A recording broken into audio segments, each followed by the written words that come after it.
شاید تاسو هم اوریدلی وي زیاتره نظامی کارپوهان او جنرال په دې باور دي چې انګلیسان هغه پخوانی پوځ نه لري. زیاتره جنرالان حتی دا هم وایي انګلیس پوځ د خپلې خاورې ساتنې وړتیا نه لري. کاناډا او استرالیا خو لا په خپل ځای پرېږده. داسې څه شوي چې د نړۍ لومړی درجه پوځ د نړۍ په دوهمه او دریمه درجه پوځ بدل شو. که نړۍ کې دریمه نړیواله جګړه ونښلي انګریز او د هغوی جغرافیې سره به څه وشي؟ لمر هیڅکله هم پر دغه ځمکو نه پرېوځي. دا په ټوله نړۍ کې یو معقول ترڅنګ حقیقت هم دی او موږ ټول په دې ښه پوهیږو چې د ناټو ټولګړي هیوادونه د اوکراین له موضوع ملاتړ کوي او هر یو د خپل وسې په اندازه وسلې او نور جنگي مهمات اوکراین ته لیږي. کله چې روسیا په اوکراین برید وکړ د انګلستان په شمول د ناټو غړو هیوادونه په ویره کې شول. دوی حق هم درلوده چې په ویره کې شي، خو زیات ویرېدلی بیا انګلیس و. نو ځکه یې ډېر شمېرې جنګي وسلې اوکراین ته لیږلې په داسې حال کې چې خپله د وسلو له ستر کمبود سره مخ دی. اوسنۍ پرمختللې جنګي ټکنالوژي هم نه لري، حتی له فرانسې هم وروسته پاتې. کله چې شوروي وپاشل شوه زیاتره اروپایي هیوادونه مطمئن شول چې نور له روسیې څخه دوی ته هیڅ ګواښ نشته. خو هغوی چې دا فکر کوو حتما یې تاریخ نه و لوستی. که چېرته یې د روسیې تاریخ لوستی و حتما په دې پوهېدل چې دغه هیواد وګړي له جګړې سره غټ شوي، په جګړه کې قدرت ترلاسه کړی او اوس هم جګړې ته ادامه ورکوي. بن ولاس د انګلستان دفاع وزیر همیشه وایي زموږ جنگي مهمات پخواني او زاړه دي، نو پکار ده چې د جنگي ټکنالوژۍ برخې ته وده ورکړو. بل خوا زیاتره انګلیسي جنرال خو بیخي دا هم وایي که چېرته دریمه نړیواله جګړه ونښلي انګلستان صرف 3 ورځې مقاومت کولی شي. زیاتره انګلیسیان دغه خبرې د مالیاتو لپاره یو کمپاین ګڼي. دوی زیاتوي د جنگي مهماتو میډرون کېدو په پلمه دوی مالیاتو لوړولو ته هڅې کوي. کله چې انګلیس د عراق په جګړه کې د امریکا ملګری شو او یو څه وخت یوازې و د وسلو له کمبود سره مخ و. دوی خپله هم پوهیږي چې د چین، روسیا او امریکا په نسبت ډېر وروسته پاتې دی. اجازه راکړئ یو څه لږ شاته ولاړ شو، البته د ډیویډ کامرون د انګلستان د لومړي وزیر دورې ته، کوم چې له 2010 څخه تر 2014 پورې د انګلستان لومړی وزیر و. نوموړي د کار په پیل کې د پوځ بودیجې په کنټرول کې کار شروع کړ. هماغه و چې د پوځ بودیجه یې کمه کړه. له ډیویډ کامرون وړاندې د نظامیانو شمېر 2,000 و، خو نوموړي دا تعداد 100,000 ته راښکته کړ. ترڅنګ یې زیات شمېر جنګي مهمات له منځه یوړل او ویې ویل دا پخواني دي، ډېر لوړ مصرف لري، نو ځکه یې زیات تعداد په نور هیوادونو خرڅ کړل. همدارنګه نوموړي د R0 په نوم خپل زیات شمېر سمندري ځواکونه په کور کېنول چې په دې کار یې زیات شمېر خلک حیرانه کړل.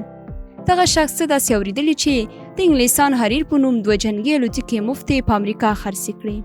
2 نظامي الوتکې $180 میلیونه امریکا هم نغدي پیسې ورکړې.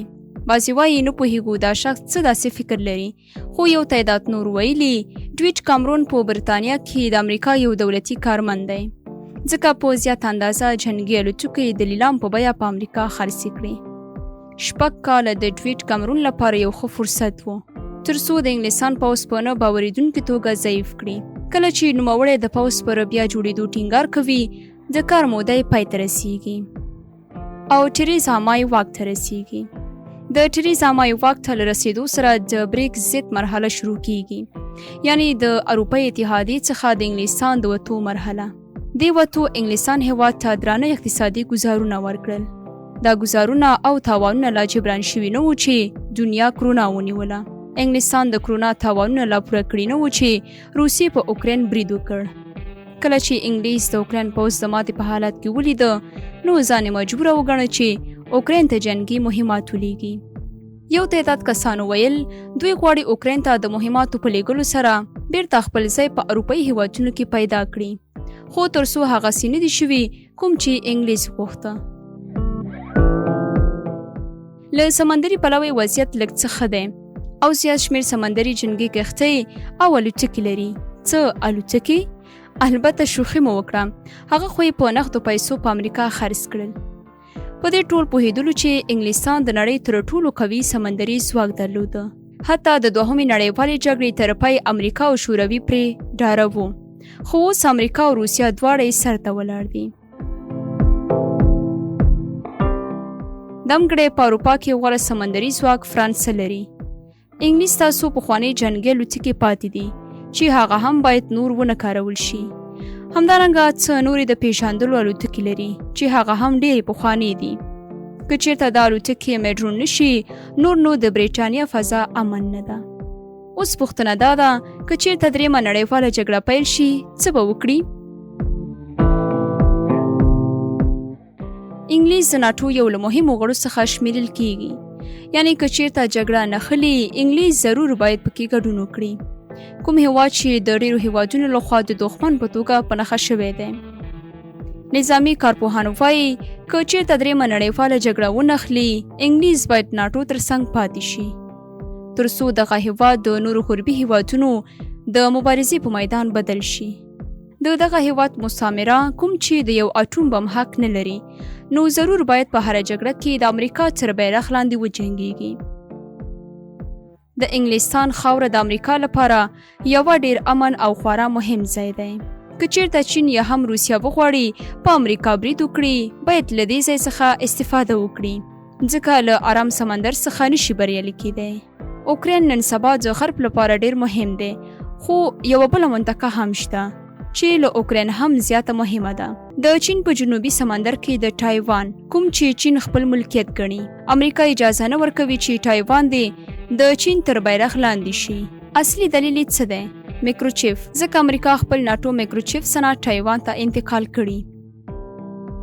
د دې لپاره چې امریکا په چین لا زیات برلاسي شي ډېرې قوي وسلې اسټرالیا ته په واک کې ورکړي. د دې لپاره که چېرته چین په ټایوان برید وکړي اسټرالیا په اسانۍ له هغوی څخه دفاع وکړي. په هر حال که چېرته انګلیس یوازې وو ډېر زیات به تاواني شوی وو. حتی روسیې به ډېر زر سقوط کړی وو. خو حقیقت دا دی چې هغه یوازې نه دی، هغه د تایوان لپاره اوسپنیزې حلقې حیثیت لري. که چېرته پرې څوک برید وکړي ټوله ناټو به ترې دفاع وکړي. په هر حال دې ته یو محتاج او یو بل پورې تړلی هیواد وایي او نور دا په نړۍ کې یو ابر قدرت نه حسابیږي.